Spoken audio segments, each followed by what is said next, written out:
We are back with another sled video, and today we are talking about Polaris' new 650 Patriot motor. I'm really excited to talk about this new motor in today's video because it is such an interesting motor to me. Real quick, I want to do a rating my subscribers snowmobile series on the channel. If you guys have a snowmobile you want me to rate on the channel, go ahead and send me a DM with a picture of it. My Instagram is on the screen. And if I get enough sleds, you guys will probably see that video next week. So the 650 Patriot, all new to the Polaris 2021 lineup. It is only in a select amount of sleds. It is in a few Indy variations and one switchback assault variation. I would assume though, within the coming years, they're gonna expand that to the rest of their lineup. For now, they're testing out in a few of their models. What's interesting about this motor is Polaris built the 650 Patriot off the same base technology they used for the 850 Patriot. The throttle response on the 650 is supposed to be as smooth and as instantaneous as the 850. Acceleration is also supposed to be as smooth and as fast as the 850. It's supposed to have better fuel economy than the 850. I've heard that up to 60, the 650 hangs with the 850 pretty damn close. I have not obviously seen that for myself, but that's what I've been hearing, and that is pretty impressive to be 200 cc's less and still be able to hang with the 850. So the variations that they ended up putting the 650 in is the Indy VR1 129, Indy VR1 137, Indy XC Launch Edition 129, Indy XC Launch Edition 137, and the Switchback Assault 146.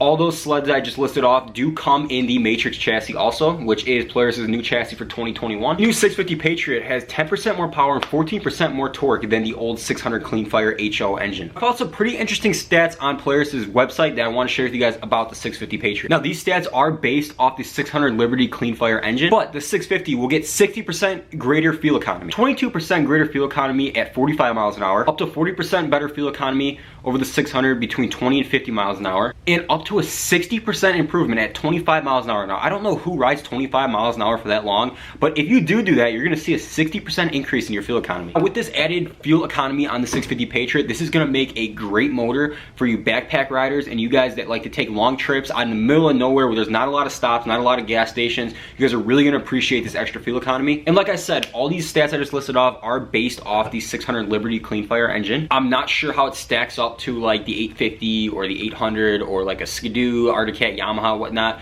This is purely based off Polaris' 600 lineup. Everything I've researched on the 650 Patriot, I've come to the conclusion that it's basically an 850 dumbed down to a 650. It has a lot of the same great characteristics we've learned to love with the 850 Patriot, but it's just 200 less cc's, something a little bit smaller and a little bit more manageable for some. I would love to get on a demo sled of the 650 this year and throw a leg over it and see what I think and see how well it compares to my 850, as I've been riding my 850 since I got it in 2019. So this will be my third season on it, so I'd love to get on this 650 and kind of see how it stacks up and see if it's really as similar as they're saying. The main question, would I buy a 650?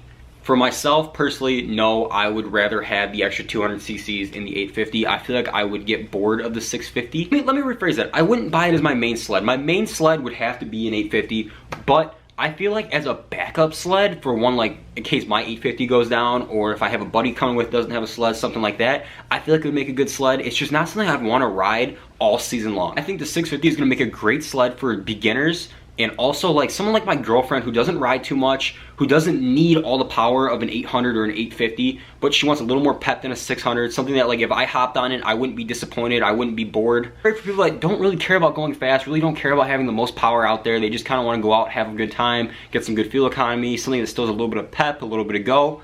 I think it would make a great sled for someone like that. But like power junkies like myself, I couldn't see myself owning one as a main sled. If I were to get a 650 Patriot, it would probably be in the Indy VR1 with the 129, because I think it'd be an absolute trail animal with that short track and that bigger 600 motor. I think it would rail corners, and if it's as responsive as the 850 as they're saying, I think it would absolutely make a beast out on the trail. So I'd probably end up getting it in a really short track just to make the most out of my power. I couldn't see myself buying it in the Switchback Assault 146. Some of you guys may know I have a 2011 Switchback Assault 800, and my friend Brandon, you guys know Brandon, you've seen him in plenty of videos, he has a Switchback Assault 600 with the 2-inch lug. You ride those sleds back to back and compare them, the 600 lacks so much that the 800 has. Like the 600 just doesn't have it for off trail. I couldn't imagine like the 650 being that much better to where it can compare to like even an 800.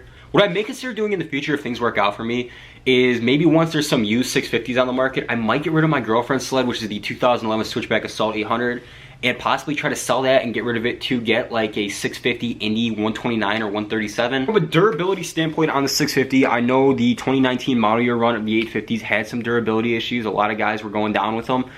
and I'm curious to see how well the 650 does, because they're using the same base technology off the 850 to the 650, and I'm not too much of like a motor geek. I don't know all that much about motors, but I would assume they're using a lot of the same parts.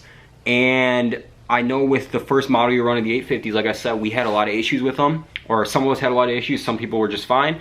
So I'm curious to see how well these 650s hold up, because I know Polaris had their 600 down pat, like that was a bulletproof motor, and now they're trying to stray away from that and move this thing a little bit bigger, a little bit different. It's gonna be interesting to see how well it holds up. I think if Polaris learned from their mistakes on the 850 and corrected those in the 650, there shouldn't be an issue with the durability on them. Overall opinion on the 650, it's a dope motor. It's something really interesting, something really cool. Polaris is the first one to make a 650, which is pretty awesome in a 2-stroke. Like I said, I hope I get to ride one this season, throw a leg over one, see what I think of it, and I will obviously be making a video and letting you guys know what I think of the 650. But with all that being said, if you guys learned something or liked today's video, especially huge thumb up on the video. If you guys like sled content and you're not already subscribed, I don't know what you're doing, go ahead and hit that subscribe button. We got plenty of sled content coming. Comment down below if you've ordered a 650 or already ridden one, because I want some like real world like reviews on it, not just like watching YouTube videos and reading magazines. And with all that being said, I will see you guys in the next video. Peace out. Been on it every day now. I got money on my mind.